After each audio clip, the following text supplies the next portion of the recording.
Dnešný večer pozývam vás otvoriť druhý list, ktorý Pán Ježiš nám napísal. Ten list je v knihe Zjavenie Jána, je to jediná kniha, jediná prorocká kniha Nového zákona a je pozoruhodná, pretože Pán Ježiš Kristus má práve pre nás posolstvo a to posolstvo nám skrze Jána napísal. Ján veľmi veľa lásky do slov dal. A keď mám charakterizovať dnešný večer, potom skutočne brat sa nemýli, je nadpis dnešnej prednášky, dnešného uvažovania: neboj sa.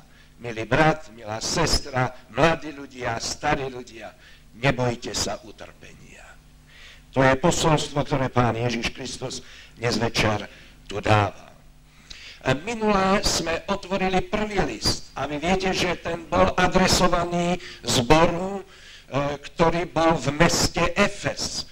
Efezus má určité charakteristické vlastnosti, niektoré sme si tu aj popísali, ale ja neidem opakovať to. Pokiaľ by ste chceli, tak môžete si to zopakovať pomocou magnetofónového záznamu, ale pozoruhodné je to, že to, čo Pán Boh si veľmi želal a veľmi prijal, aby tá láska vzájomná, tá úcta k Bohu, úcta jeden k druhému, aby v cirkvi zostávala, aby cirkev slúžila tomuto svetu a nie vládla. Zrazu, keď učeníci zomreli a zostáva iba Ján, keď to prvé storočie prichádza k svojmu záveru, tu zrazu prichádza aj napomenutie od Ježíša Krista a hovorí: ja mám niečo proti tebe.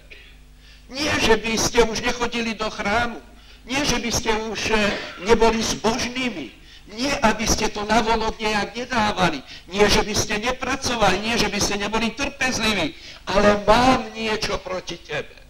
Mám proti tebe, že ste opustili prvú lásku. Už vám chýba to nadšenie pre Ježíša Krista. To, čo robíte, nerobíte s tým nadšením, ktoré bolo prvé. A každý manžel a manželka mi rozumie, a hlavne Pánovi Ježišovi, keď povie: mám proti tebe, že si opustil tú prvú lásku. A keď končí to prvé storočie a taká situácia bola v našej kresťanskej cirkvi, vtedy Pán Ježiš hovorí: ale ja to nemôžem tak nechať. Ja predsa som príliš veľa zaplatil za týchto ľudí. Ja ich mám rád. Ja musím niečo pre nich urobiť. A tu Pán Boh niečo urobil pre cirkev. Bolo to niečo veľmi bolestného. Bolo to niečo, čo zasiahlo túto cirkev. A keď sa pozriete do tohto listu, ktorý tu máme, tak aj tak sa Pán Ježiš Kristus predstaví a hovorí: ja som ten, ktorý som na počiatku, ja som ten, ktorý som na konci, ja som prvý, ja som posledný, ja som v tvojom živote na počiatku, ja budem aj na konci. Ale pozrite sa, čo nie je obvyklého. Pán Ježiš predstavuje ako ten, ktorý bol mŕtvý a ožil. Prečo sa Pán Ježiš takto predstavuje tejto cirkvi, alebo tomuto cirkevnému zboru? Prečo Pán Ježiš Kristus hovorí: pamätaj, ja som bol ten, ktorý som zomrel a potom som ožil. On, ktorý je stvoriteľ sveta. On, keď videl, že na tomto svete je neriešiteľná situácia, opustil nebo, opustil celú tú nádheru, prišiel na tento svet, ukázal nám, ako máme žiť, ktorí ľudia budú zachránení a spasení. A keď nám ukázal, ako máme žiť, zobral všetky hriechy na seba, zaplatil výkupné, zomrel na Golgotskom kríži a v svätý sobotný deň odpočíval, celý sobotný deň odpočíval v hrobe, tak ako to bolo na počiatku, keď stvoril celý alebo život na tomto svete. Ale hrob ho nemohol držať. Preto on sa predstavuje, ja som bol. Bol, to je minulý čas. Ale niečo sa stalo. Môj otec zostúpil dole. Môj otec bol ten, ktorý ma vzkriesil. Ja som vstal a ja som ožil. Ja nie som mŕtvý Boh, ja žijem. A všimnete si, že Pán Ježiš Kristus sa preto tak predstavuje tejto cirkvi, pretože tu je určitý nástin, aj tá cirkev, aby nestratila prvú lásku, aby tá cirkev bola silne pritiahnutá k Ježišovi Kristovi.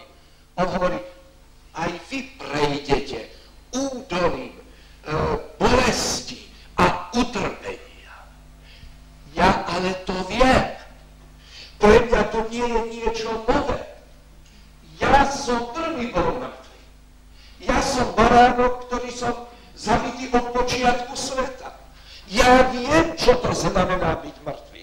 Ja viem, čo to znamená trpieť. Ja viem, čo to znamená zomrieť. Ale ja som vstal. A ja vám chcem slúbiť, že keď prejdete utrpenie, ja pri svojom príchode vás vzkriesím. Na veky nebudete v hrobe. Tak sa predstavuje Pán. A tu je určitý nástin, ktorý nám aj Pán Ježiš Kristus dáva a tejto našej kresťanskej cirkvi. Teraz sa pozrieme na ten druhý bod a síce na to slovíčko Smyrna alebo názov toho mesta. Nie je to len náhodou vybraný zbor, ale skutočne to 2. a 3. storočie sa niečím vyznačovalo. Slovo Smyrna do slovenčiny, do češtiny, môžeme preložiť týmto výrazom sladká vôňa, príjemná vôňa, by sme mohli preložiť. Ale všimnete si, že tu je ešte v tom slovíčku Smyrna aj ekvivalent slovíčka mirha. A znovu tá mirha nás vracia späť Pánovi Ježišovi Kristovi. Spomínam na tých mudrcov, ktorí prichádzajú od východu a prinášajú mu dar. Aj samotný žalmista na to spomína a hovorí o mir. A mirha nám ukazuje, alebo je symbolom utrpenia Pána Ježiša Krista. A znovu sa tu dostávame do toho, že Pán Ježiš Kristus ukazuje, akým údobím tá naša kresťanská cirkev bude prechádzať. A to malo byť obdobie veľkého utrpenia, určitej bolesti, ktorá tu je. A keď sa pozrieme teraz na samotné toto mesto a na niektoré fakty, tak budeme prekvapení. Poprvé, to mesto bolo založené v roku 1100 pred Kristom, založili grécki osadníci toto mesto, ale v roku 600 toto mesto už bolo zničené. Po druhé, v roku 178 po Kristovi prišlo také zemetrasenie, že to mesto bolo zrovnané so zemou. V roku 1686 ďalšie zemetrasenie prichádza.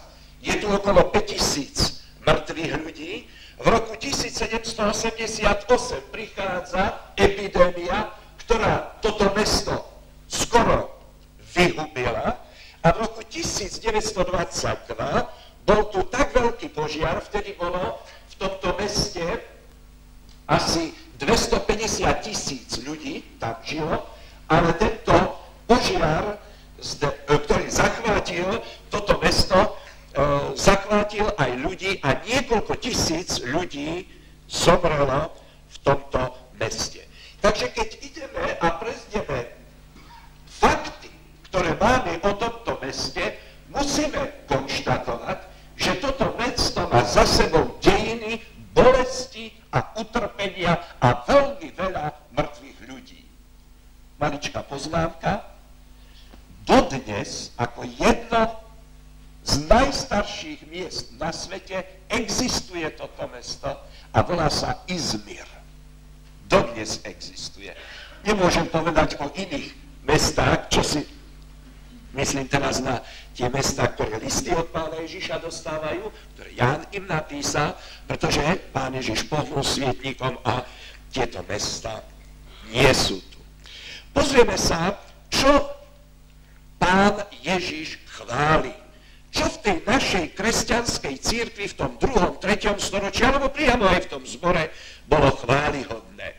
No a to je, že napriek tomu, že v tej dobe byť kresťanom znamenalo byť hrdinom, každý, kto sa hlásil ku kresťanstvu, musel rátať s tým, že prejde bolesťou, utrpením a veľmi veľa ľudí položilo svoje životy, milióny to bolo. Napriek tomu Pán Ježiš Kristus chváli ich vernosť. Nebolo to ľahké v tej dobe. V dobe, kedy ľudia, ktorí žili okolo, sa bavili na to, ako kresťania trpeli. Byť kresťanom v dobe, keď cirkev je štátna cirkev, byť kresťanom, keď cirkev je vládou chválená, to nie je ťažké. Ale v dobe neúspechu, v dobe, keď kresťanom byť znamená položiť život, kresťanom byť znamená všetko stratiť, nič nemať, byť najchudobnejším. Vtedy to nie je ľahké. A vtedy našu kresťanskú cirkev veľmi veľa ľudí opúšťa. A to, čo chváli Pán Boh, to je vernosť. Napriek tomu, že tá situácia je tak ťažká, oni zostávajú verní. Práve naopak, bolesť a utrpení ich vedie späť k Ježišovi Kristovi. V Zjavení 2. kapitole v 10. verši je napísané a Pán Ježiš tu týmto spôsobom hovorí. Poprosím vás, Zjavenie 2. kapitola 10. verš. Nič sa neboj toho, čo máš trpieť. Hľa, diabol uvrhne niektorých z vás do žalára, aby ste boli skúsení a budete mať súženie 10 dní. Buď verný až do smrti a dám ti korunu života. Pozrite sa, toto 2. a 3. storočie sa skutočne vyznačuje prenasledovaním. Toto prenasledovanie je až do roku 313.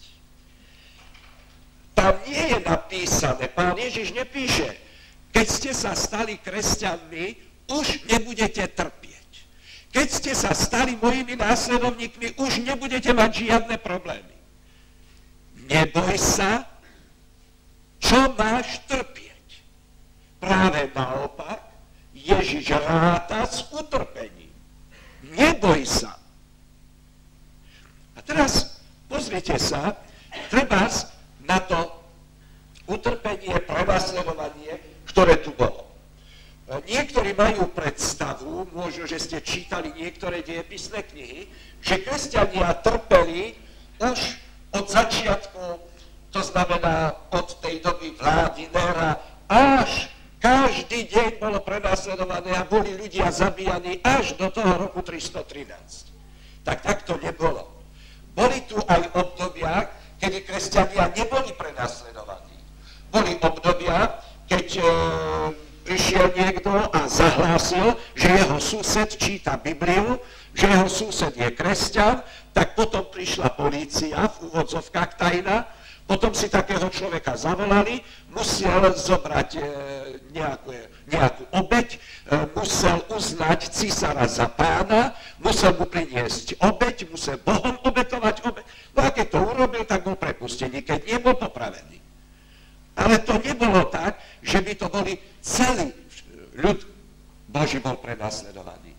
Ale boli tu určité obdobia, niektorí dejepisci hovoria, že to bolo 10 takýchto období prenasledovaní, ale ja nie som si istý. Ale takéto prenasledovanie, napríklad, ktoré bolo za Trajana. On dokonca aj vymyslel, akým spôsobom majú byť prenasledovaní kresťania. A 200 rokov sa používali jeho metódy prenasledovania. Ďalšie prenasledovanie napríklad bolo za Hadriana. No a práve aj v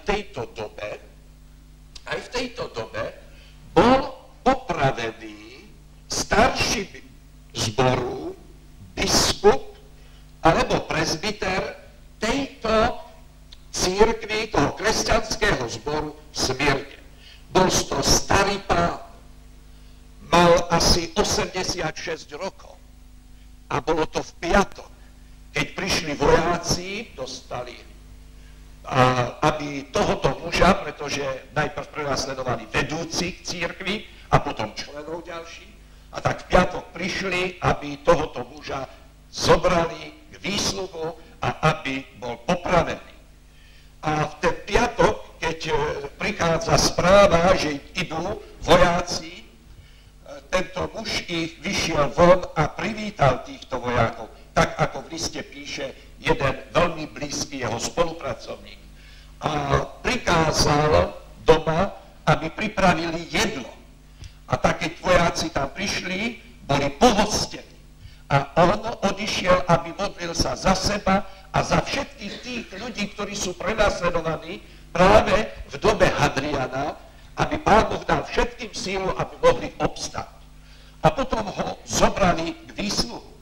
Čítal som v tom liste, že keď prokonzul viedol tento výsluh, že bol tak ovplyvnený láskou a dobrotou tohto muža, že sa rozhodol, že ho prepustí na slobodu a že nebude popravený. Ovšem ľudia to videli inak. A keď v sobotu im oznámil, že bude prepustený, ľudia začali kričať, že má byť popravený, že všetci sú popravení, že musí byť aj on popravený. A keď bol predhodený v tom amfiteátri, bol predhodený, lebo tak sa mu nič nestalo. Nič sa mu nestalo. Pán Boh ho chránil. A Židia začali kričať, a veľmi kričať, že musí byť upálený. A vraj to boli Židia, ktorí priniesli aj drevo. A nedalo sa nič robiť. Takže v sobotu 23. února, februára v roku 155 tento starší zboru bol popravený, upálený. Keď vošiel do toho priestranstva, bolo počuť hlas, čítal som o tom, bolo počuť hlas. Polykarp, buď statočný a verný. Vydrž. Niekoľko ľudí napísalo, že počuli takýto hlas. Neviem, koho to bol hlas. Ale počuli to ľudia a tento muž zostal verný. Ďalší muž, ktorý prenasledoval cirkev, našu kresťanskú cirkev, bol Dioklecián. Od roku 303 až do roku 313 dejiny hovoria, že prenasledovanie to bolo vyvražďovanie, systematické vyvražďovanie kresťanov. Dokonca nechal aj raziť mince, kde bolo napísané kresťanov už niet. A toto systematické vyvražďovanie trvalo od roku 303 až do roku 313. Preto niektorí teológovia, vykládači zjavenia, sa prikláňajú k tomu názoru, ja patrím medzi nich, že od roku 313 od roku 303 do roku 313 je 10 rokov a v proroctve Zjavenie a Daniela máme jedno pravidlo. A to pravidlo hovorí, že jeden deň rovná sa jeden rok. Isté, v Zjavení je to aj symbolické číslo 10, ale keď títo vykládači majú pravdu, a ja si myslím, že majú, potom nám ukazuje, že tých 10 dní je 10 prorockých rokov. A od roku 303 do roku 313 toto prenasledovanie, ktoré tu bolo, by mohlo tých 10 dní zahrnúť. Ešte raz sa pozrite na ten 10. verš ktorý je tu. Nič sa neboj toho, čo máš trpieť. Diabol uvrne niektorý z vás do žalára, aby ste boli skúsení a budete mať súžení 10 dní. Toto obdobie, čítal som, že Dioklecián ako keby stratil rozum, ako keby nebol normálny. Samozrejme, že začal prenasledovať duchovných a potom ďalších, a to bolo systematické vyvražďovanie. 313 je zvláštnym rokom, Rímska ríša sa chveje a vtedy prichádza na trón po smrti Diokleciána Konštantín Veľký. Veľmi rýchle odhadol situáciu, zistil jednu vec, že tých kresťanov tým prenasledovaním nie je menej, ale stále je ich viacej. A v roku 313, to znamená v tom začiatku 4. storočia, v Rímskej ríši bolo okolo 10 miliónov kresťanov. Z 12 na 10 miliónov. A teraz si predstavte, keď videl, že Rímska ríša sa mu rozpadá, tento muž uvažoval, premýšľal a hovorí, predsa by bolo dobré, keby sme využili kresťanov a získali si ich, aby sme mohli upevniť ríšu. Prvé, čo urobil, zastavil okamžite prenasledovanie kresťanov. A v roku 313 vyšiel edikt, vyšiel náboženský edikt, ktorý dáva náboženskú slobodu kresťanom a kresťanstvo postaví na úroveň štátneho pohanského náboženstva. Je zakázané kresťanov prenasledovať. Kresťania obdržali od štátu náboženskú slobodu. A ja si myslím, že to bol zvláštny krok, ktorý je treba zobrať do úvahy. Rok 313 je nielen rokom náboženskej slobody, ale je to aj rok, a vždy tu dole, prosím vás, máte tú hlavnú myšlienku napísanú, kresťanstvo bolo zrovnoprávnené so štátnym náboženstvom. Nastáva náboženská sloboda, nastáva niečo, čo bolo veľmi pozitívne. S ľútosťou musím konštatovať, že tu je ešte niečo pozoruhodné. Čo Pán Ježiš Kristus ide hovoriť Jánovi, aby to napísal nám, aby to v tom liste bolo. Pozrite sa, čo je napísané v tom 9. verši. Znám tvoje skutky, aj tvoje súženie, aj tvoju chudobu, ale si bohatý. Aj rúhanie tých, ktorí hovoria o sebe, že sú Židmi, ale nie sú. Ale sú synagogou satanovou. Možno, že vy máte vo svojej Biblii napísané zhromaždením satanov, alebo cirkvou satanov. Sú synagogou satanov. Nezaráža vás to? Uprostred našej kresťanskej cirkvi, ktorá toľko vytrpí, ktorá zápasí o čistotu učenia, ktorá je tu preto, aby slúžila celému svetu ako svetlo, tu zrazu uprostred cirkvi si diabol ide a stáva svoju synagogu, svoju kapličku, tam, kde je čistota, tam, kde ľudia sa majú rádi, tam, kde ľudia sú ochotní obetovať svoj život pre Krista, pre jeho učenie, sú mu verní. Tu uprostred nich si diabol ide a stáva svoju synagogu.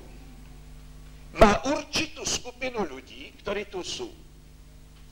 Synagoga nám v Biblii predstavuje, alebo synagoga vždy bola, strediskom náboženského, spoločenského, náboženského života Židov. Tam sa dohovorilo, že Lazar bude zabitý. Tam sa dohovorilo, že Kristus bude ukrižovaný. Tam sa rozhodovalo o tom, že apoštol Pavol predtým Saul pôjde a bude prenasledovať a bude vyhľadávať.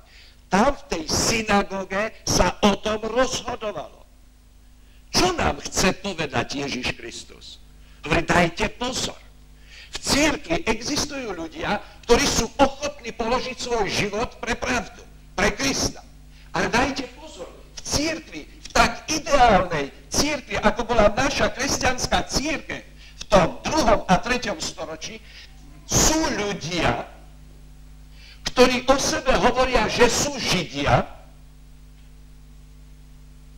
ktorí o sebe hovoria, že patria Bohu, ale ono to tak nie je.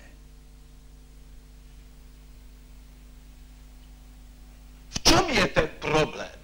Oni vravia, ale Ježiš tvrdí, oni nie sú.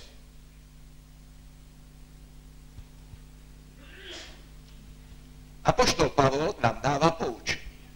Máte tu biblický verš a niečo z neho vypísané. Ja vás poprosím, aby ste čítali celé biblické verše zase doma, keď budete mať pokoj a kľud, aby ste sa sami mohli rozhodnúť. Opakujem, ste múdri ľudia a budete sa sami rozhodovať. Nie len to, čo ja vám hovorím.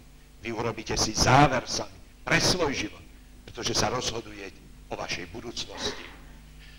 Nie je žiť ten, kto je ním na ale ten, kto je ním v skrytosti. To, že sa niekto hlási k Židom, ešte neznamená, že je Izraelita. Slovo Izrael znamená víťaz s Bohom. To nie sú ľudia, ktorí by bojovali proti Bohu. Jákob, keď dostal meno Izrael, ho dostal preto, že bojoval s Bohom, spoločne s Bohom.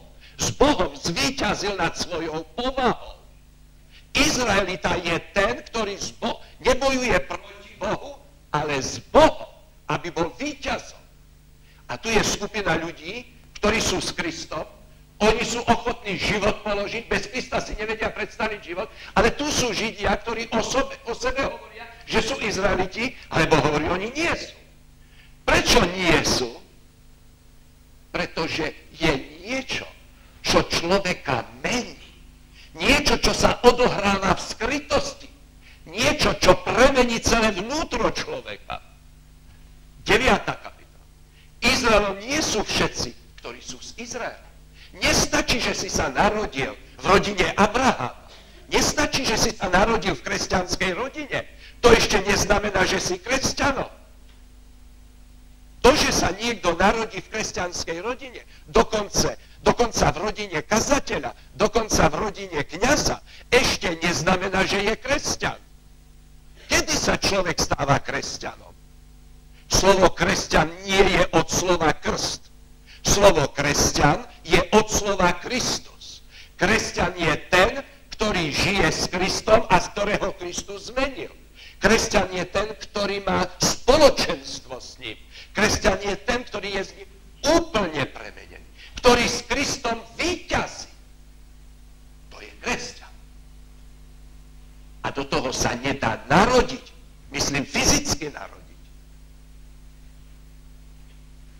A tak prišiel za pánom Ježišom jeden Žid, bolo to v noci, a hovorí, ja tak nejak cítim a nie som sám, je nás viac, my si myslíme, že ty si učiteľ, ktorý si prišiel od Boha.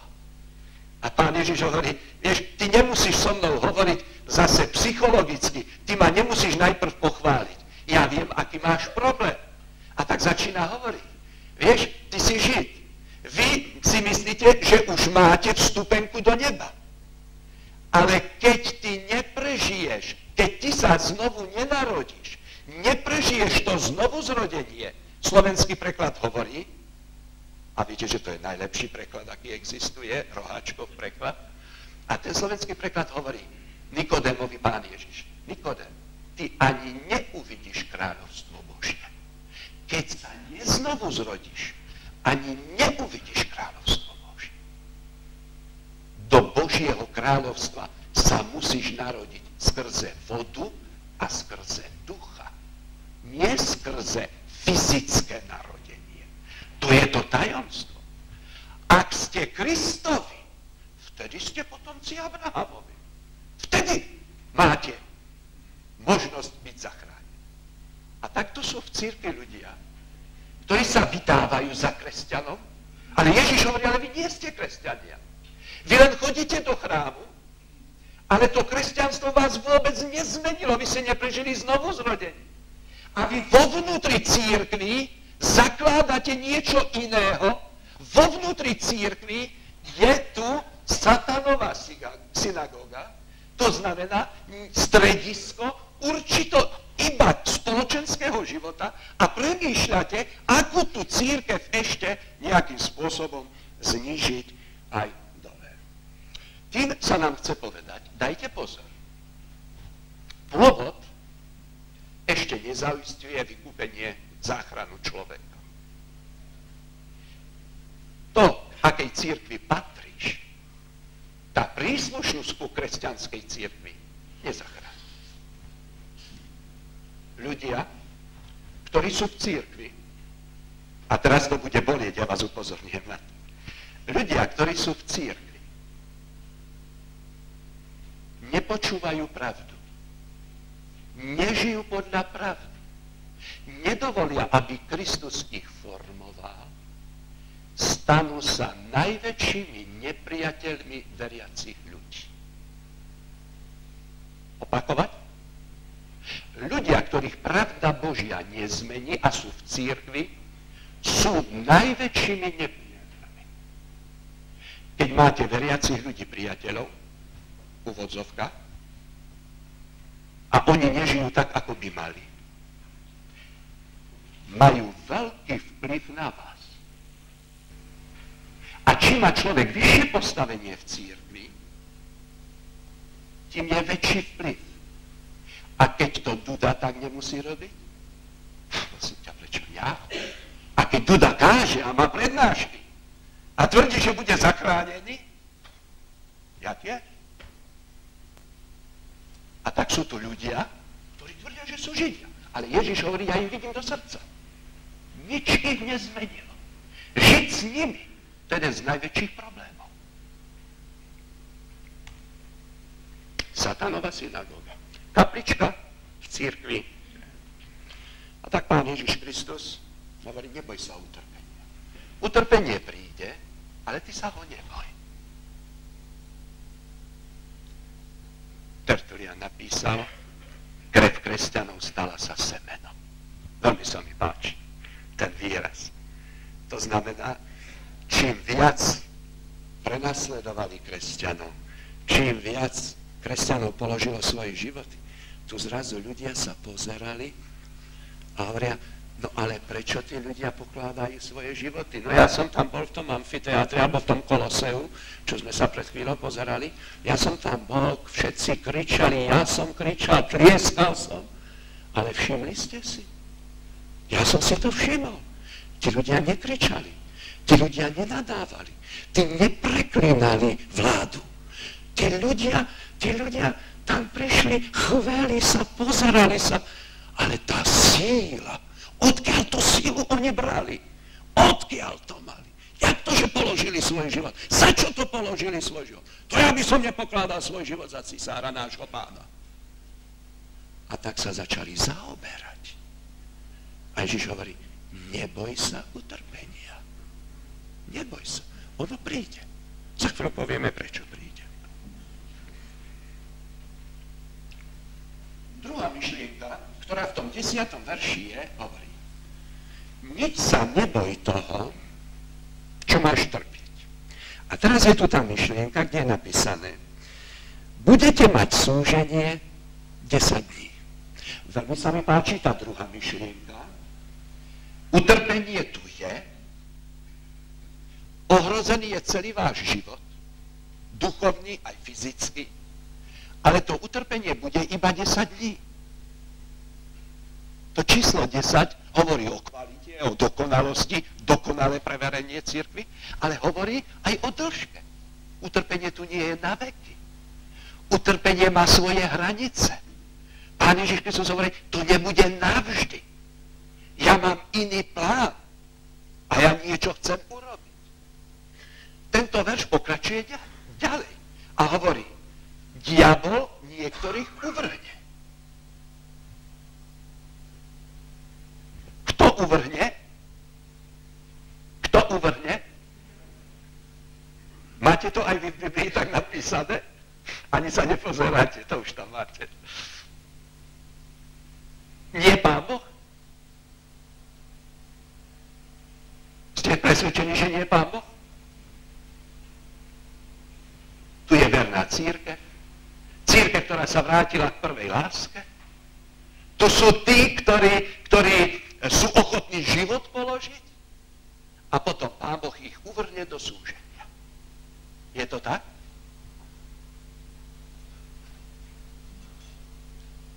Je tam napísané v Biblii a Boh niektorých uvrhne?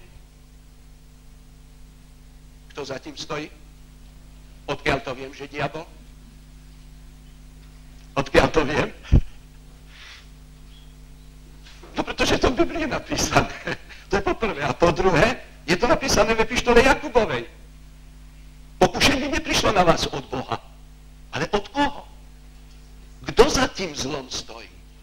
Kto je ten, ktorý prenasleduje? Kto je ten, ktorý zabíja? Kto je ten, ktorý nechce, aby ste boli? Či Pán Boh nás stvoril k utrpeniu? Všimnete si, že my utrpenie nevydržíme. Keď máte tak kruté bolesti, tak Pán Boh spôsobí, že sa dostaneme do agónie alebo do bezvedomia a nevydržíme to. My nie sme stvorení pre utrpenie. My nie sme stvorení pre smrť. My nie sme stvorení preto, aby nás niekto urážal. My nie sme stvorení, preto to tak ťažko všetko znášame. A Pán Boh hovorí, ja za tým nie som.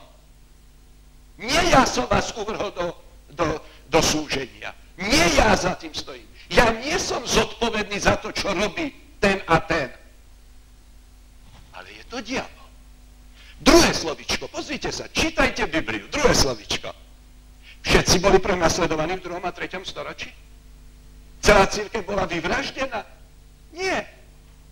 Niektorých uvrhne, ale nie všetkých.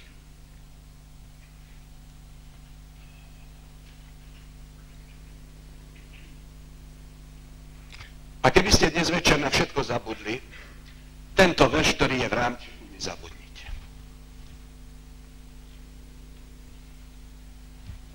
2. Timoteova 3. kapitola 12. verš. A poznačte si ho aj v Biblii, vás poprosím.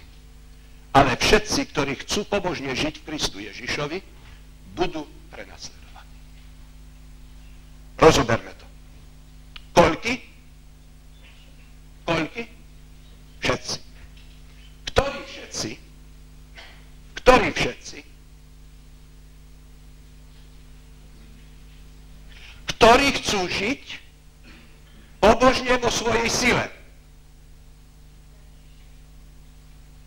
Ktorí chcú žiť pobožne v sile Ježiša Krista. S čím majú rátať? To slovičko budú prenasledovať. Pochopili ste? Tak to povieme inak. Keď ste sa stali kresťanmi, keď žijete s Kristom každý deň, žijete s Božným životom, s čím máte rátať? S čím máte rátať? S problémami. S ťažkostmi, s prenasledovaním. Inak to poviem. Keď ste boli pokrstení, keď ste sľúbili Ježišovi Kristovi vernosť, čo ste podpísali? Zmluvu. Čo ste podpísali? Pozrite sa do toho textu, čo ste podpísali. Keď ste sa rozhodli v sile Krista žiť, čo ste podpísali? Čo ste zobrali na vedomie? Ťažko sa to hovorí? Ťažko sa to vyslovuje? Vy ste povedali áno, ja rátam s tým, že budem prenasledovaný.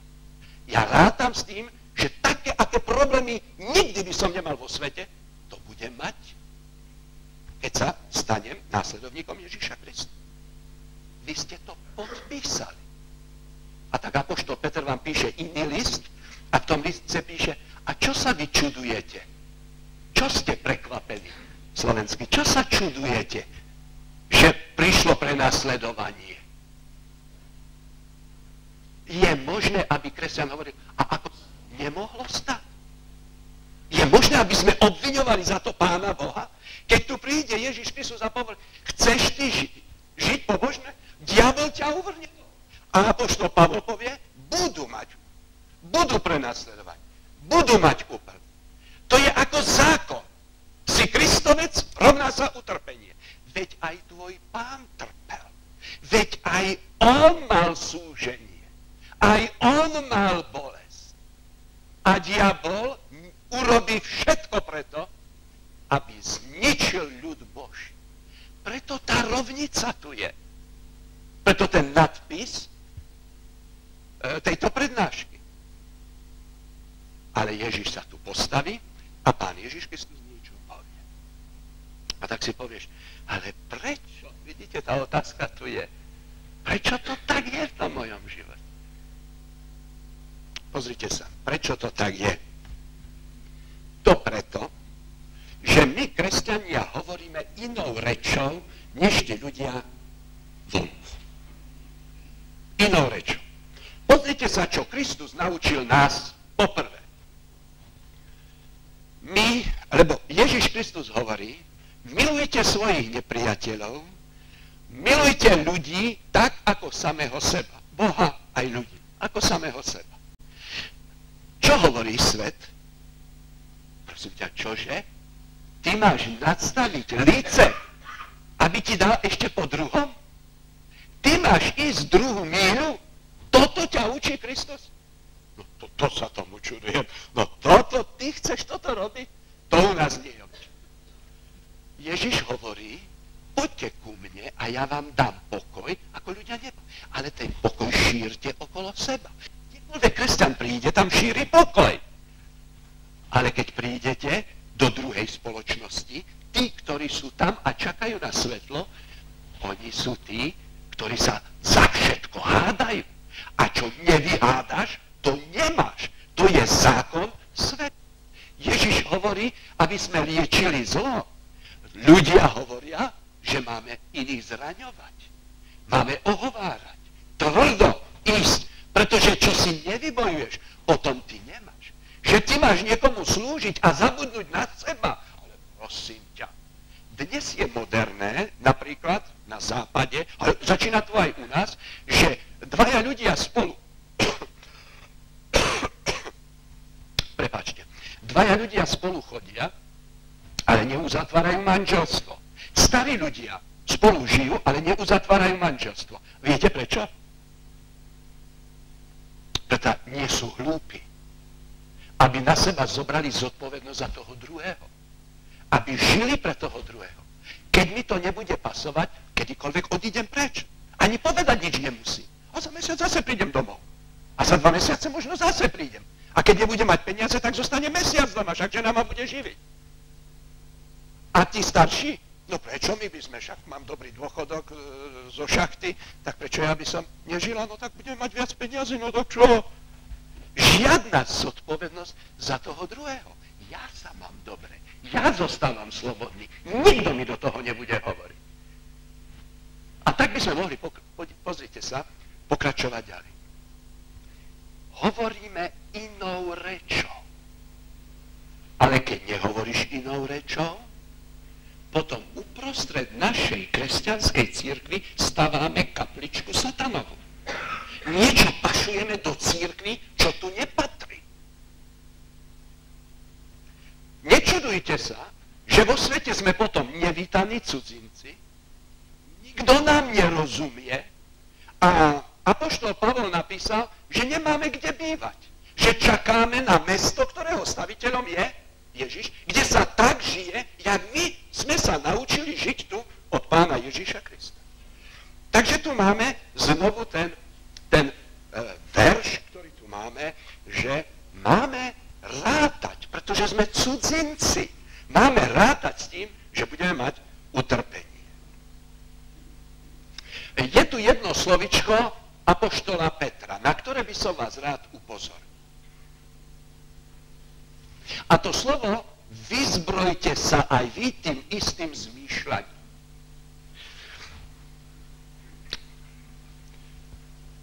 Myslím, že králický preklad tu užíva slovičko oblečte sa. nie len, že máme počítať, rátať s utrpením, ale tu apoštol Peter hovorí, oblečte sa, vyzbrojte sa, oblečte sa. Tak ako aby zima nás neoziabala, tak sa obliekame, aby sme nenachladli, tak on hovorí, tak sa aj vy vyzbrojte v myslení, že to utrpenie príde. Keď ste sa stali kresťanmi, rátajte s tým, v vašom živote príde bolesť a utrpenie. Rátajte s tým. Oblečte sa, hovorí apoštol Peter. A Pán Ježiš Kristus povie, kto neberie svoj kríž a nenasledná, nie je ma hoden. Rátajte s utrpením vo svojom živote. Tým nemyslím, že čaká ma stále sa chvie, no už teraz niečo musí prísť. Ja sa priznám, že ja nie som hrdina. Vy, ktorí ma už poznáte, tak viete, že som rád o tom hovoril, že ja nepatrím medzi tých, ktorí by mali rád a vyhľadávali utrpenie. Keď ma zuby bolia, a to sa stávalo, dosť často sa to stáva, tak idem s bolesťou prvý deň, druhý deň, prášky, už som taký musím ísť k zubarovi, konečne idem k zubarovi. Prídem k zubarovi, sadnem si do tej čakárne, koniec. Zub ma nebolí. Viete, čo urobím? Vstanem a idem domov. No preto ja nepôjdem k zubarovi, keď ma neboli zub. Ale ani domu neprídem a už ma zub začne. A zase berem prášky, zase idem k zubárovi a niekedy aj 2-krát, 3-krát. Ja nie som ten hrdina, ktorý by kričal, vítaj utrpenie. Ale ani dnešný večer nebudem o svojom utrpení hovoriť.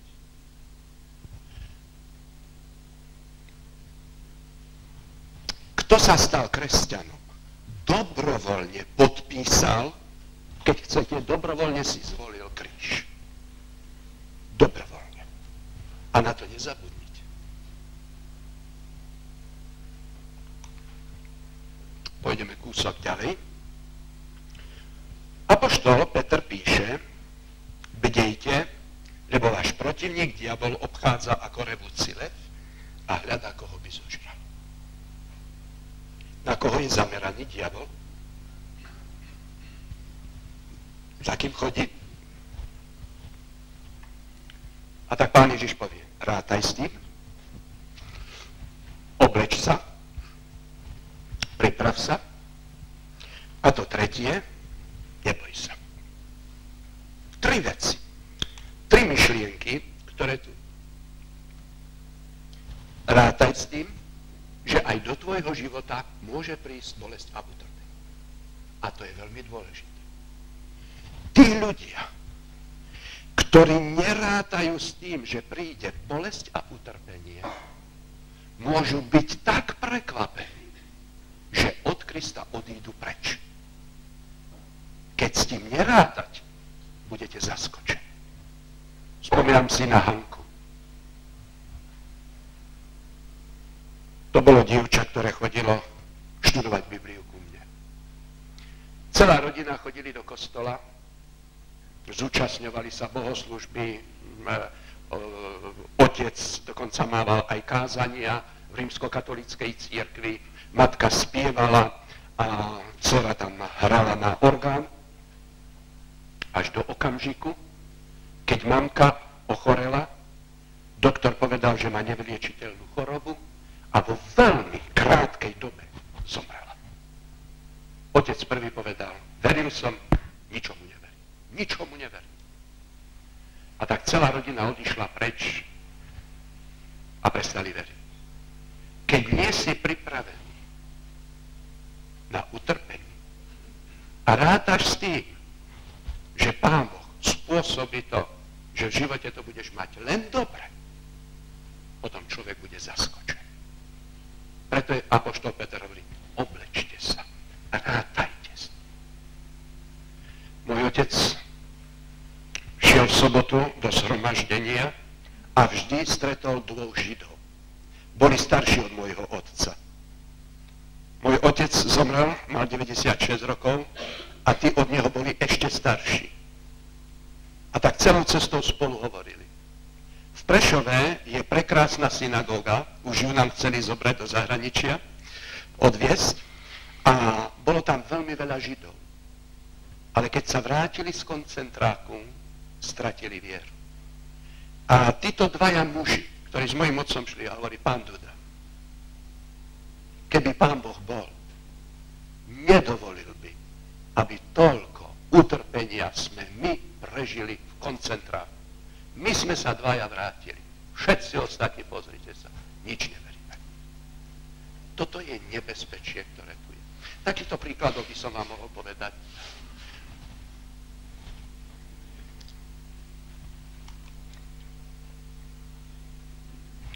Viete, prečo musíme s tým rátať?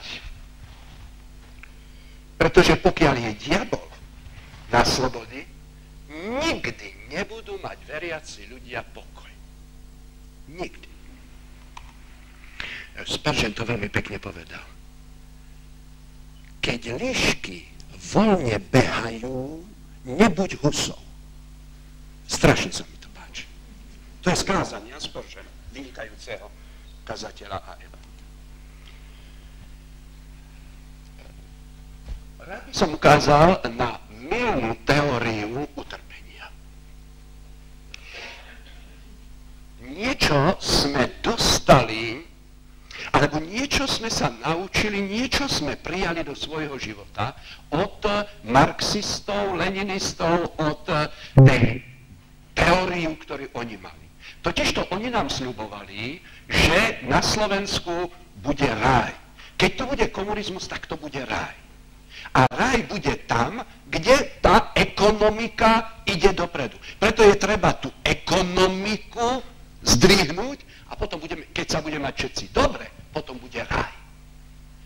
A prosím vás, toto sa nejakým spôsobom dostalo do nášho myslenia. Mať sa dobre. To je základná teologická myšlienka všetkých náboženstiev sveta. To, čo všetkých ľudí v súčasnosti, všetkých náboženstva zjednocuje, mať sa dobre. A ľudia sú ochotní preto, aby sa mali dobre, urobiť všetko. A zrazu Ježiš príde a hovorí, rátajte s utrpením. Ja som mal súženie, aj vy budete mať súženie. Zrazu tu je niečo iného. Mať, keby to tak bolo, prosím vás, pozrieť sa na tento svet, stačí takto otočiť gombíkom, či už rádia, alebo televízie, pozrieť sa, alebo popočúvať si správy a zistíte, čo to je ten raj na svete. Stačí sa pozrieť do zrkadla na seba, ako prichádza smrť a tie znáky už sú tu. A pomaly a iste príde jeden deň a odchádza tak, ako odišli ostatní. Takže to je to prvé. Tá mylná teória, ktorá tu je, stále. Nebojte sa, nič sa nám nemôže stať. Predsa len tu na tomto svete bude dobre. Druhé, niektorí ľudia si myslia, že majú život pod kontrolou. Že to na nás záleží. Ale ono vás to veľmi rýchle presvedčí, ako veľmi rýchle človek stratí život. Pri autonehode, pri povodniach, pri zemetrasení. Veľmi rýchle zistíme, že ten život nemáme pod sebou. Ďalšia mylná teória, ktorá je bod číslo 3. Mnohí evangelisti, kazatelia kážu a hovoria, že keď sa niekto stane kresťanom, žije zásadným a Bohu verným životom, nie je možné, aby mal bolesť a utrpenie do jeho života. Že to je život len v požehnaní. Varujem vás pred takouto myšlienkou.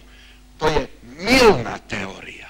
Túto mylnú teóriu vám veľmi rýchle vyvráti muž menom Job. Veľmi rýchle.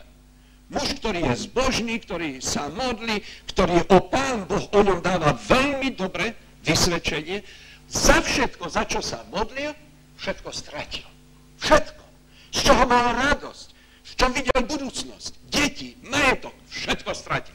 Dokonca aj jeho manželka, ktorú tak veľmi mal rád, prišla za ňou a vieš čo, zloreč Pán Bohu, stejne z toho nič nemá, že si veriacím človekom. Človek, ktorý nemá nádej, ktorý má toto falošné názory, takýto človek veľmi ťažko znáša bolesť a utrpenie.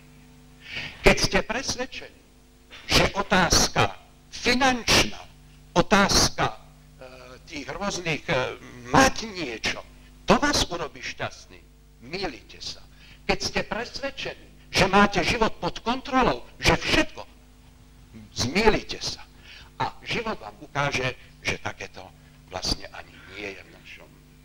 Utrpeniu jedine, kto dáva zmysel, je Ježiš Kristus. A Pán Ježiš Kristus hovorí, všetky veci napomáhajú dobre.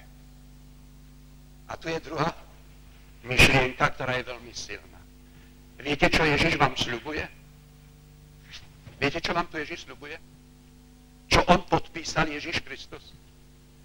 On hovorí, neboj sa toho, čo máš trpieť. Utrpenie príde do vášho života. Ale ja vám sľubujem, že to utrpenie premením na dobro. Opakujem. Ježiš veľké slovo tu hovorí. Nech príde akékoľvek utrpenie do života kresťana. Kristus sľubuje, že to utrpenie zmení a premení to na dobro. Môže to urobiť podľa Jakuba 5. kapitole okamžite, že urobí zázrak? Môže to urobiť tak, že požehná lieky, ktoré beriete, keď sa jedná o chorobu? Môže to urobiť tak, že keď on príde, vás vzkriesi. Tam je napísané, pozdvihne. Ale vždy Ježiš vám sľubuje, že to zmení. A ja si myslím, že to je niečo nádherného, čo nám tu dáva. Posledná myšlienka, ktorá tu je dnes večer. Keď sme veriaci, keď milujeme Boha, prečo Pán Boh sa len pozerá na môj život, mlčí, a tí ľudia, ktorí nám ubližujú, prečo Pán Boh to netrestá? Máte tú otázku aj vy? Niekedy? Chcete odpoveď na tú otázku? Bude bolieť. Ja vás upozorňujem, ja som veľmi otvorený. Viete prečo? Prečo Pán Boh netrestá? Tak tu to máme. Viete prečo? Keby Pán Boh chcel trestať, tak prvý som na rade ja. Prvý sme na rade my. A pokiaľ toto si neuvedomíme, tak nepochopíme to pozadie toho. Pozrite sa, ja som vám to vypísal. Prečo my sme prví na rade? Stalo sa vám, že ste sedeli v aute ako vodič a že potom ste prišli do zboru a vyprávali skúsenosť. Bratia, Pán Boh ma dneska zachránil. Veľká skúsenosť. Ale vy ste porušili pravidla. Len tak ste tú myšku urobili. Viete, že ste ohrozili nevinných ľudí? Keby Pán Boh vypočul našu modlitbu, Bože, trestaj tých, ktorí nevinným ublížujú, tak prvý by ja som mal byť potrestaný. Pozrite sa, interrupcie. Viete, koľko miliónov nenarodených detí je zabitých? A viete, koľko kresťanov zabije takýchto detí? Jak vykrikujú u nás na Slovensku, viete, že tam je veľký spor, interrupcie, áno alebo nie, vystupujú tam a tam jedna pani tam vystúpila a vykrikovala, ja som katolička v televízii, ale ja súhlasím s tým, žena o tom má rozhodovať, čo to je, to nič nie je, čo. Viete, kto by mal byť prvý potrestaný? Pozrite sa, keď niekto fajčí, drogy prijíma, keď je neverný, keď naše deti sú vnútorne osamotené a my pre naše deti nemáme čas. A tie deti nám z domu utekajú. Kto je na vine, že deti trpia? Ty ako kresťan. Ja tu nehovorím o ľuďoch, ktorí sú vo svete. Ja tu hovorím o nás. O našej kresťanskej cirkvi. A keby Pán Boh chcel trestať, tak by musel začať u nás. Ale nám ani o to tak nejde. Viete nám, o čo ide? Aby Pán Boh potrestal tých ľudí, ktorí nám ubližujú. Aby Pán Boh trestal len tých, ktorí za nami prídu a poviem, mňa ublížil, tej susedke, tak toho treba potrestať. A čo ten Pán Boh v nebi robí, že netrestá? Už by mal. A pozrite sa, tu už máte tie následky. Pretože niekto bol neverný, musel odísť z domu pán inžinier, pretože žena ho vyhodila, má tam iného muža a byt patrel jej a z neho sa stal bezdomovec. A v Bratislave je na stanici, môžete ho vidieť. Chodí tam a pláče.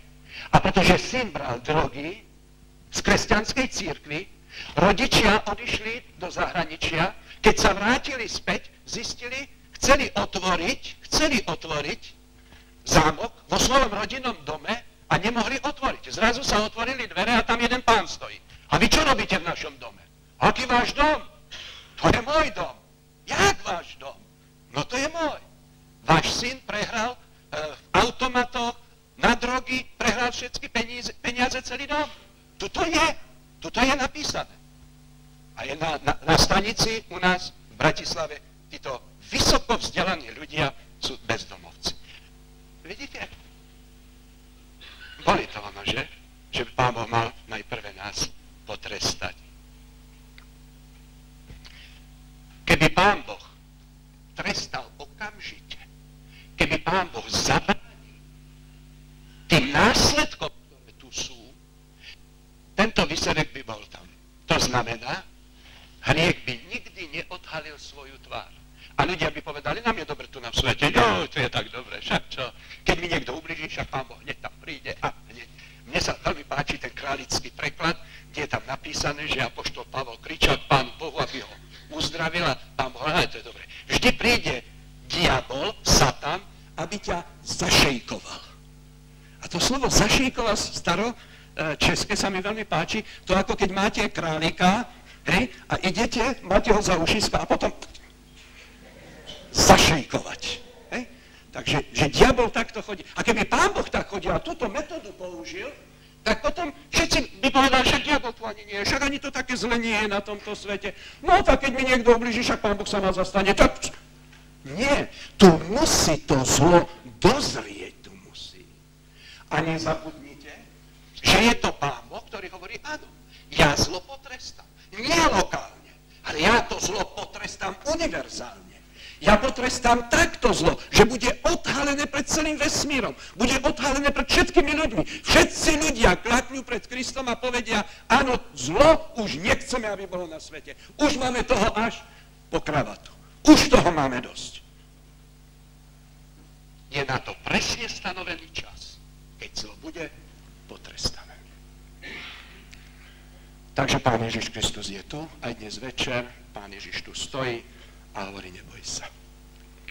Neboj sa toho, čo máš trpieť. A povedal ešte, pretože ja som s vámi každý deň. Možno, že príde utrpenie a bolesť do tvojho života. Možno, že práve teraz prežívaš utrpenie. A Ježiš hovorí, neboj sa. Ono príde. Ja som utrpenie prežil. Ale nezabudni, že ja v tom tvojom živote každý deň budem. Ja ti dám silu k tomu, aby si to mohol niesť.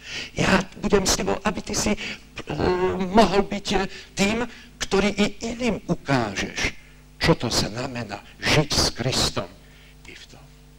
A to nebude na veky v tvojom živote. Takže už ideme k záveru. Žiadne napomenutie nedostala táto církev. Tu sú sami hrdinovia viery a vrátili sa späť k tej prvej láske. Vidíte, zasľúbenie, ktoré Ježiš Kristus dáva, hovorí, buď verný až do smrti. Keď príde bolesť a utrpenie, to nebezpečie,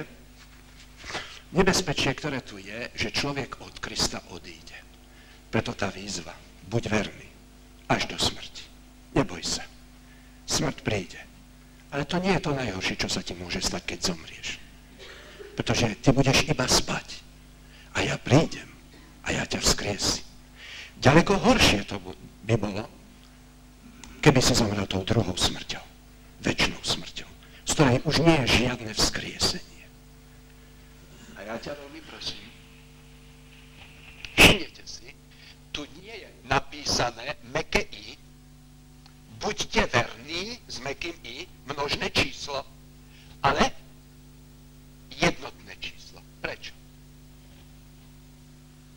čo je jednotné číslo?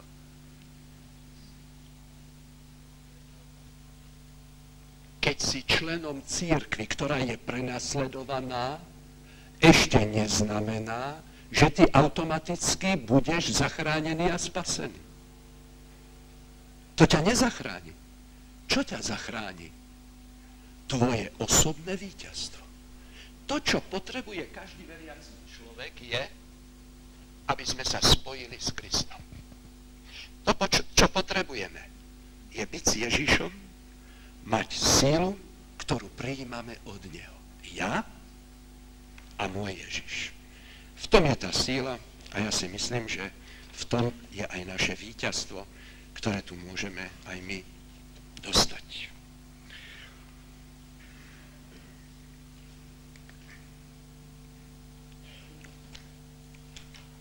Aha, práve končí môj čas. Spomínam si,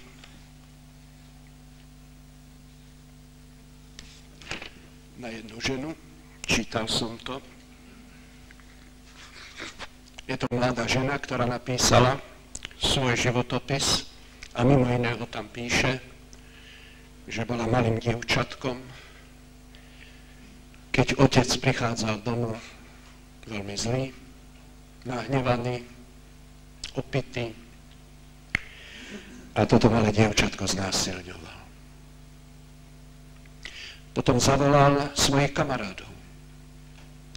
A tí kamarádi znásilňovali toto dievčatko. Keď mala asi 14 rokov, narodil sa jej chlapček. A tí chlapi znásilňovali aj chlapčeka. To sú tisíce a tisíce detí na svete, ktorí takto žijú. Nevieme si ani predstaviť, čo v tých rodinách je. A toto dievčatko, jej už to bolo všetko jedno. Ale vnútri zápasila a bojovala. A keď povedala nejaké slovo, tak ju zmlátili ju a zase ju znásilňovali. A raz večer, keď zostala sama, hovorí, ja nemám nikoho. A ľudia hovoria, že je Pán Boh. Bože, prosím ťa, pomôž mi. Ja nemám nikoho. A ja tak by som už nechcela žiť. Psychológovia hovoria, že väčšinou takéto dievčatá a chlapci si berú život. Že to neprežijú. A tak ona volala k Bohu. Nikdy sa nestretla, nikdy nevedela, čo to je láska. Nikdy nepoznala dobrého otca, ktorý by hovoril.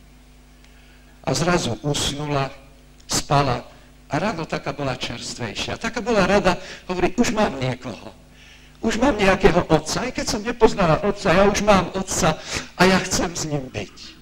A zase sa opakoval deň. Zas ju mlátili, zas ju bili, zas ju znásilňovali. A to zrazu dostala myšlienku. Ale ty by si mala niečo urobiť. Nikdy takú odvahu ešte nedostala. Nikdy taká síla v nej nebola, ktorá by jej povedala, že by sa mala postaviť proti tomu. A tak hovorí, nech už so mnou bude čokoľvek, ale ja nesmiem nechať toho svojho trojročného chlapčeka. Nesmiem nechať, aby to robili. A tak ona ide a oznámi všetko na polícii. Keď sa vrátila domov, mala strach. Čo teraz so mnou bude? A zase ju mlátili, bili. A celý ten súd sa tiahol veľmi dlhú dobu. A táto mladá žena vybojovala pred súdom, nemala peniaze, nemala nič, vybojovala pred súdom, že toho malého chlapca vyslobodila z ruky. Ale ona pokračovala ešte ďalej. A súd uznal vinného otca a celú tú skupinu, ale ten súd veľmi dlho, to už bola mladá žena, keď súd vyhrala. A tak ona povedala, Bože, keď si mi takto pomohol, ja by som nikdy nemala odvahu bojovať proti tomuto. Ja ťa veľmi prosím, pomôž mi ešte. A tak táto žena každý deň slúži malým deťom. Každý deň prichádza do nemocnice, kde privážajú takto znásilňované malé deti. A ona si prosí nočnú službu. Ona nemá iné len nočné služby. A tak si sadne k deťom a hovorí, Bože, Ty si sa v noci ku mne priznal. Ja chcem, aby každú noc si u mňa zostal. A tú lásku, ktorú dostávam od Teba, Otče, chcem to dávať tým deťom. A tak s tými deťmi sedí v noci, niektorí zomrú následkom znásilnenia a ona im poslednýkrát povie dovidenia, nashledanou. Ona im ukazuje na krásny život, ktorý s Kristom budú mať. Ona im ukazuje na budúcnosť a privádza tieto deti ku Kristovi. Ja som nič zo života nemala. A ja chcem, aby niekto tieto deti ešte povzbudil. Milí bratia a sestry, musíme konštatovať, že zlo bude potrestané. Pravý čas. Ježiš Kristus je tu. Viem, že mnohí z vás máte bolesť, máte utrpenie, možno niektorí teraz to prežívate a sám viem z vlastnej skúsenosti. Nie je to ľahké. Nie je to ľahké. Ale dnes večer je tu Ježiš Kristus. A hovorí, nič sa neboj toho, čo máš trpieť. Ja vždy budem s tebou. Ja nikdy nedovolím, aby ty si zostal sám. Každý deň pôjdem s tebou. A ten Pán Ježiš Kristus hovorí, keď sa spojíš so mnou, ja ti dám sílu, aby si to prekonal. A ja ti sľubujem, že to, čo je zlé, ja zmením na dobro. Tí ľudia, ktorí prechádzajú bolesťou a utrpením, sú lepší ľudia, než tí, ktorí neprechádzajú utrpením. Tí ľudia, ktorí prežili niečo ťažkého v živote, vedia pochopiť iný. Tí ľudia sú svetlom. Sú svetlom, pretože tí ľudia, ktorí sú vo svete, ukazujú na nich, pozri sa, a oni toto znášajú. Prečo to znášajú? Ako to, že to prechádzajú vo svojom živote? A dnes večer je tu prítomný aj Duch Svätý. A dnes večer môžeme urobiť jedno rozhodnutie. A ja vás veľmi prosím, urobme to rozhodnutie. Nech náš život bol akýkoľvek. A nech bude akýkoľvek. Urobme to rozhodnutie dnes večer. Dnes večer je ten pravý čas. Spojme sa s Kristom. Prosím, spojme sa s Jeho silou. Dovoľme, aby Kristus ovládol celé naše vnútro. A všetko to zlo, čo bolo, je a ešte príde do nášho života, On zmení na dobro. Pretože nám pripravuje večný život. Na veky s ním budeme. A na veky s ním zostaneme. Zostaňte sedieť. Drahý nebeský Otče, aký sme ti vďační za list, ktorý si napísal aj nám. Bože, ty vieš, ako sa chvejeme pred utrpením.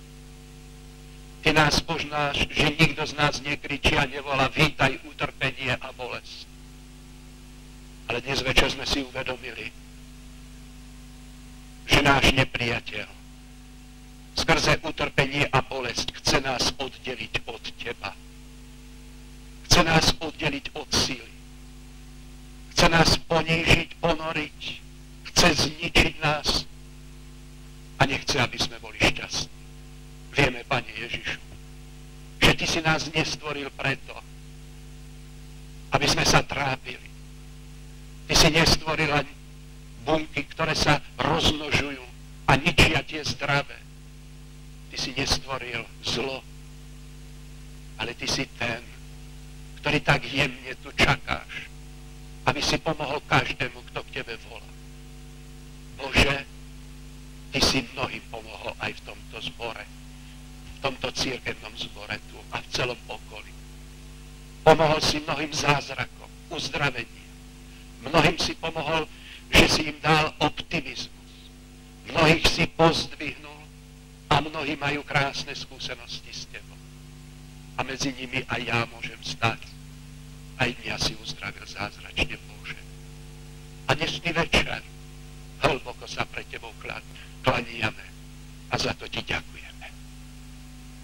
A v tejto chvíli odovzdávame svoj život Tebe, Ježiš. chvíli, dnes večer, sa rozhodujeme, aby si naplnil celé naše vnútro. Keď ty nám nepomôžeš, Bože, nie sme schopní urobiť ani krok. Bože, keď ty nám nepomôžeš, potom sme depresívni, vnútorne zlomení a nešťastní. A tak veľmi ti ďakujeme za tie príklady tých našich bratov a sestier v tej prvej kresťanskej doby, ktorí boli ochotní aj zomrieť za teba. Bože, my nie sme tak ďaleko, že by sme obetovali svoje životy. Bože, odpusť nám, že jak ťažko je nám obetovať svoj čas pre teba. Ale keď tu stojíme a sedíme pred tebou, Bože, potom spôsob ten zázrak. Keď príde niečo zlé, ty si povedal, že to nebude nad naše možnosti, nad naše schopnosti, nad našu sílu fyzickú, ktorú si nám dal. Ale ty si aj sľúbil, že to zlo premeníš na dobro. Bože, daj, aby to dobro sme videli. To dobro na novej zemi. Keď naše ruky budú objímať teba, keď sa budeme pozerať do tvojej tváre, a Bože, keď budeme s tebou sa prechádzať a na veky s tebou zostaneme. Prosíme, aby prišiel ten deň, kedy všetko to zlo bude odstránené. Aj pôvodca zla. A na tento deň nás, Bože, pripraví. Prosíme ťa pre Pána Ježiša. A keď je tu niekto medzi nami, ktorý je nešťastný a ktorý nevidí žiadne východisko zo svojho života, potom ťa veľmi prosím, Bože, aby si mu pomohol vstať. Ukáž mu na cieľ, ukáž mu na zmysel života a ukáž sám seba. Ty, ktorý si žil, zomrel, stál z mŕtvych a ktorý nám zaisťuješ tú najkrajšiu budúcnosť. Bože, ďakujeme ti za túto nádej. Amen.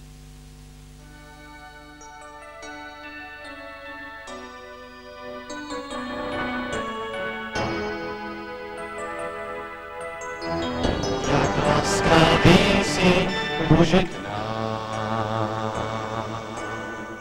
O všechny staráš se a péči máš. Přítele svého v tobě mám. Když radost velikou nebžál prožívám, díky ti vzdávám, Bože, za každou chvíli prožitou s tebou. Každý den nový při mě stůj. Provázej mne vždy cestou svou. Častokrát zavzpomínám na ty krásné chvíle vzdálené. Přemýšlím, zpět se dívám, jak si vedl kroky mé. Těším se na zemi nádhernou, kde budu s tebou, Bože, stále žít. Dál mne ved svou rukou láskavou, dej mi sílu zvítězit.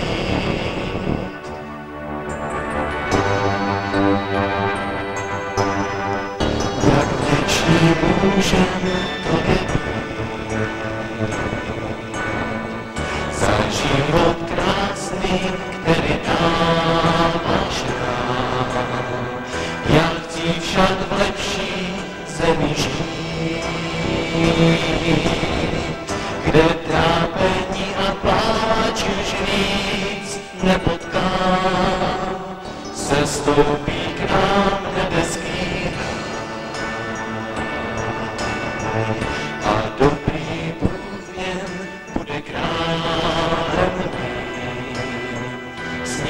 přijde jaro, věčný máj, tam budu šťastný s Pánem svým. Častokrát zavzpomínám na ty krásne chvíle vzdálené. Přemýšlím, svět se dívá, jak si vedl kroky mé. Těším se na zemi kde budu s tebou, Bože, stále žít. Dám nebe